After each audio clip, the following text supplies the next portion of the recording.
Upper case और lower case का क्या मतलब होता है, ये आज की इस वीडियो में सीख लेते हैं। अपर केस का मतलब होता है जब हम अल्फ़ाबेट्स को कैपिटल्स में लिखते हैं, कैपिटल लेटर्स में लिखते हैं, तो उसको अपर केस कहा जाता है। जैसे कि आपकी स्क्रीन पर हमने ABCD को पहले ऊपर अपर केस में लिखकर दिखाया है और नीचे लोअर केस में। लोअर केस का मतलब होता है कि जब आप लेटर्स को या अल्फ़ाबेट्स को स्मॉल लेटर्स में लिखते हैं, यानी कि जैसे लोअर केस में लिखा हुआ है, नीचे आपको लिखा हुआ दिखाई दे रहा है ABCD। तो जैसे कि अगर आप ये कहें कि कृपया फॉर्म पर अपना नाम बड़े अक्षरों में लिखें, तो मतलब कैपिटल लेटर्स में लिखें, तो आप कह सकते हैं please right your name in upper case letters on the form.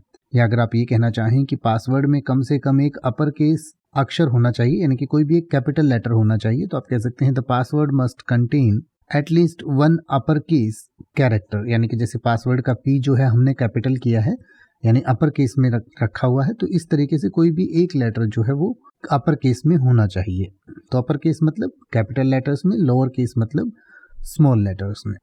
अब आप ऐसे ही किसी भी वर्ड का मतलब हिंदी और इंग्लिश में YouTube पर सर्च कर सकते हैं। आपको मेरी वीडियो मिल जाएगी जिसमें आप बिना किसी फालतू बकवास के सीधा उस वर्ड का मतलब समझ पाएंगे। तो ऐसी ही वीडियोस को देखते रहने के लिए चैनल को सब्सक्राइब करें और बेल आइकन को प्रेस करें।